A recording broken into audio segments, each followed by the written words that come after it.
இது ஃபர்ஸ்ட் மலேசியாவின் செய்திகள் உங்களுக்காக.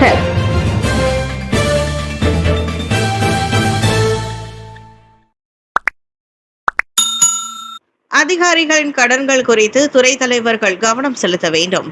மத்திய மற்றும் மாநில அரசாங்க துறைகளின் தலைவர்கள் தங்கள் மேற்பார்வையின் கீழ் உள்ள அதிகாரிகள் கொண்டுள்ள கடன்கள் குறித்து கவனம் செலுத்த வேண்டும். பொது சேவைத்துறை ஊழியர்கள் தங்கள் ஆற்றலுக்கு மீறிய கடனில் சிக்கிக் கொள்வதிலிருந்து தவிர்க்க இது அவசியம் என KPPA எனப்படும் பொது சேவை தலைமை இயக்குனர் தான் ஸ்ரீ வான் அகமது டலான் அப்துல் அசீஸ் தெரிவித்தார். இந்த விவகாரத்தில் துறை தலைவர்கள் அனைவரும் தீவிர கவனம் செலுத்த நினைவுறுத்துகிறோம். பொது சேவைத்துறை ஊழியர்கள் மிகப்பெரிய தொகையிலான கடனில் சிக்கி வேலையில் கவனம் சிதறும் நிலை ஏற்படக்கூடாது என்று நாங்கள் நினைக்கிறோம். இறுதியில் அவர்கள் மோசமான கடன் சுமையில் சிக்கிக்கொள்ள காரணமாக அமையும் என வான் அகமது கூறினார். மலாக்கா பொது சேவைத்துறை அதிகாரிகளுடனான சந்திப்பு நிகழ்ச்சிக்கு பின்னர் தான் ஸ்ரீ வான் அகமது டலான் அப்துல் அசீஸ் செய்தியாளர்களிடம் பேசினார். மலேசிய ஊழல் தடுப்பு ஆணையம் SPRM மேற்கொண்ட ஓப்ஸ்கை நடவடிக்கை மூலம் நிதி ஆலோசனை நடத்தி நிறுவனத்தை உள்ளடக்கிய ஊழல் மற்றும் கள்ளப்பண பரிமாற்றம் தொடர்பான விசாரணையில் வங்கி அதிகாரி உட்பட சில தனிநபர்கள் கைது செய்யப்பட்டதாக முன்னதாக ஊடகங்கள் செய்தி வெளியிட்டிருந்தன. OPR விகிதத்தை 2.75 விழுக்காடாக நிலைநிறுத்த PNM முடிவு.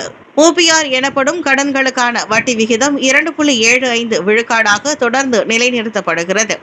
நாட்டின் பொருளாதாரத்திற்கு ஆதரவு மற்றும் நிலைக்கான விலை சூழலுக்கு ஏற்ப இம்முடிவு எடுக்கப்பட்டிருப்பதாக பேங்க் நிகரா மலேசியா PNM-இன் நாணய கொள்கை குழு MBC இம்முடிவை செய்துள்ளது.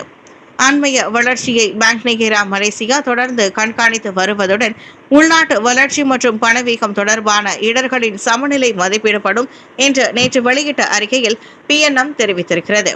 கணித்ததை விட 3வது காலாண்டில் நாட்டின் பொருளாதார வளர்ச்சி சிறப்பாக பதிவு செய்யப்பட்டிருந்தது. தொடர்ச்சியான உள்நாட்டு தேவை, மின்சாரம் மற்றும் மின்னணுவியல் ஏற்றுமதிகள் மற்றும் பொருட்களின் உற்பத்தியில் மீட்சி ஆகியவற்றால் பொருளாதார வளர்ச்சி உந்தப்பட்டதாக அந்த அறிக்கையில் குறிப்பிடப்பட்டுள்ளது.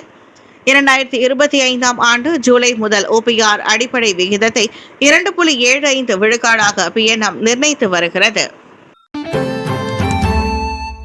நாட்டின் மீதான பற்று மலேசியர்களிடம் உயர்ந்துள்ளது. மலேசிய மக்களிடையே நாட்டுப்பற்று உயர்ந்துள்ளது தகவல் துறை மேற்கொண்ட ஆய்வில் கண்டறியப்பட்டுள்ளது.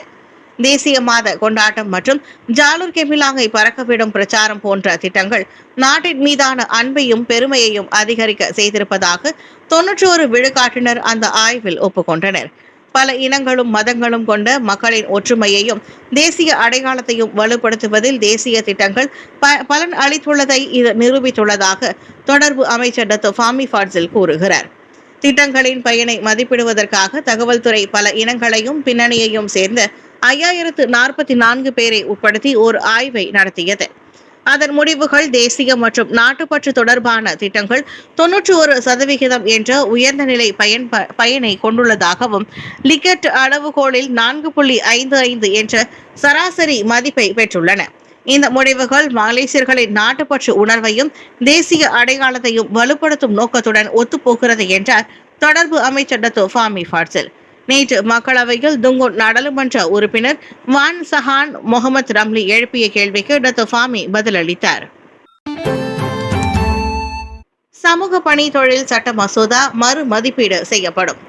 சமூக பணி தொழில் சட்ட மசோதா நாடாளுமன்றத்தில் மீண்டும் தாக்கல் செய்யப்படுவதற்கு முன்னர் அதன் கொள்கை மற்றும் செயல்படுத்துதல் தேவைகளை மகளிர் குடும்பம் மற்றும் சமூக மேம்பாட்டு அமைச்சு மறு மதிப்பீடு செய்யும்.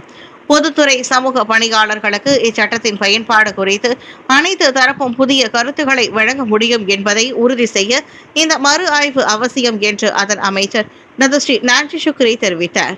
சமூக பணியின் வரையறை மற்றும் சட்டத்தின் அதிகார வரம்பு குறித்து பல்வேறு கருத்துக்கள் பெறப்பட்டதை அடுத்து பல கலந்தாலோசிப்புகளுக்கு பின்னர் இந்த முடிவு எடுக்கப்பட்டதாக டத்தோ ஸ்ரீ நான்சி ஷுக்ரி தெரிவித்தார். உண்மையில் மீண்டும் ஆய்வு செய்ய வேண்டும் என்று நாங்கள் ஏற்கனவே ஒப்புக்கொண்டோம். மீண்டும் ஆய்வு எனும்போது நாம் எல்லாவற்றையும் ஆரம்பத்திலிருந்து தொடங்க வேண்டியுள்ளது. ஏனெனில் கொள்கையை உருவாக்குபவர்கள் மாநில அரசுகள் உட்பட அனைவரிடமும் மீண்டும் ஆலோசிக்க வேண்டும் என்றார் மகளிர் குடும்பம் மற்றும் சமூக மேம்பாட்டு அமைச்சர் டத்தோ ஸ்ரீ நான்சி ஷுக்ரி. நேற்று மக்களவையில் அமைச்சர்கள் கேள்வி பதில் நேரத்தின் போது அம்பாங் நாடாளுமன்ற உறுப்பினர் ராட்ஷியா இஸ்மாயில் எழுப்பிய கேள்விக்கு நான்சி அவ்வாறு பதிலளித்தார். மருத்துவம் மற்றும் சுகாதாரம் காப்புறுதி கட்டண சீரமைப்பு தொடர்பில் 190 புகார்கள். காப்புறுதி மற்றும் தகவல் தொழில்துறையுடன் இணைந்து பேங்க் நிகரா தற்காலிக நடவடிக்கைகளை மேற்கொண்டதிலிருந்து மருத்துவ மற்றும் சுகாதார காப்புறுதி கட்டணம் சீரமைப்பு தொடர்பாக 190 புகார்கள் பெறப்பட்டுள்ளன. அந்த எண்ணிக்கையில் 94 விழுக்காடு அல்லது 179 புகார்களை காப்புறுதி மற்றும் தகவல் நிறுவனங்கள் தீர்த்து வைத்துள்ளதோடு எஞ்சியவை இன்னும் விசாரணையில் உள்ளதாக நிதி துணை அமைச்சர் லிம் ஹூ யிங் தெரிவித்தார். அந்த தற்காலிக நடவடிக்கையின் வழி இலக்கிடப்பட்டதை காட்டிலும் அதிகமான பலன் கிடைத்துள்ள வேளையில் 90 விழுக்காட்டிற்கும் மேற்பட்ட காப்புறுதி உரிமையாளர்கள் அசல் 80 விழுக்காட்டு உயர்வை காட்டிலும் 10 விழுக்காட்டின் குறைவாக கட்டண அதிகரிப்பை எதிர்கொண்டுள்ளதை லிம் ஹூ யிங் சுட்டிக்காட்டினார். தற்காலிக நடவடிக்கைகளை இத்திட்டம் முழுமையாக பின்பற்றவில்லை என்றால் ITO எந்த ஒரு கட்டண சீரமைப்பையும் செயல்படுத்த பேங்க் நிகரா மலேசியா அனுமதிக்காது. இந்த 3 ஆண்டுகள் தற்காலிக நடவடிக்கைகள் அமல்படுத்தப்படுவதை அரசாங்கம் தொடர்ந்து கண்காணிக்கும். நிர்ணயிக்கப்பட்ட நடவடிக்கைகளை பின்பற்ற தவறும் ITO தரப்பினர் மீது நடவடிக்கை எடுக்க தயங்க மாட்டோம் என்று நிதி துணை அமைச்சர் லிம் ஹூ யிங் தெரிவித்தார். தோட்டக்காரரின் வயிற்றில் கத்தியால் குத்தி மரணம் விளைவித்த குற்றத்தை வேலையில்லா நபர் ஒப்புக்கொண்டார். கடந்த வெள்ளிக்கிழமை தோட்டக்காரர் ஒருவரின் வயிற்று பகுதியில் குத்தி அவருக்கு கடுமையான காயம் ஏற்படுத்தி மரணத்தை விளைவித்த குற்றத்தை வேலையில்லா நபர் ஒருவர் நேற்று குவாந்தான் செஷன்ஸ் நீதிமன்றத்தில் ஒப்புக்கொண்டுள்ளார். குற்றம் சாட்டப்பட்ட ஜபலுல் அக்ஹரின் மத் ஷாஃபி என்னும் அந்த நபர் கடந்த வெள்ளிக்கிழமை நிக் ஷுரைடி முகமது என்பவரின் வயிற்று பகுதியில் ஆயுதம் கொண்டு குத்தி வேண்டுமென்று கடுமையான காயம் ஏற்படுத்தி மரணம் விளைவித்ததாக அந்நபர் மீது குற்றம் சுமத்தப்பட்டது. கடந்த அக்டோபர் 31ஆம் தேதி மாலை மணி 6:40 அளவில் குவாந்தானுக்கு அருகே கம்பாங் சாலையில் உள்ள கம்போங் ஸ்ரீ டாமாய் பத்து 7 ஜாலான் பக்தியில் அச்செயலை புரிந்ததாக அவர் மீது குற்றம் சாட்டப்பட்டது. குற்றவியல் சட்டம் செக்ஷன் 326 கீழ் குற்றம் சுமத்தப்பட்டுள்ள வேளையில் குற்றம் நிரூபிக்கப்பட்டால் 20 ஆண்டுகள் வரை சிறை தண்டனை மற்றும் அபராதம் அல்லது பிறம்படி விதிக்கப்படலாம்.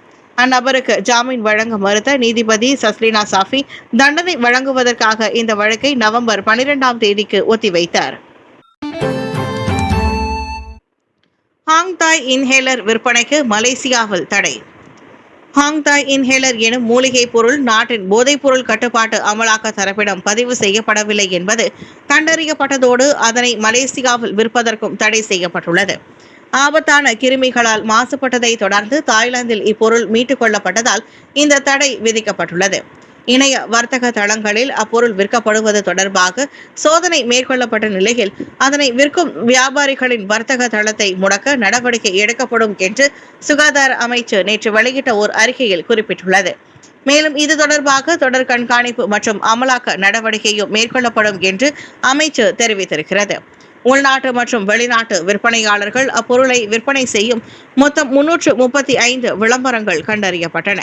அந்த மூலிகை பொருளை பயன்படுத்துவதை உடனடியாக நிறுத்துமாறு பொதுமக்களும் அறிவுறுத்தப்பட்டுள்ளது. 86 கிலோகிராம் எடையிலான போதைப் பொருளை கடத்தல் முயற்சி முறியடிப்பு.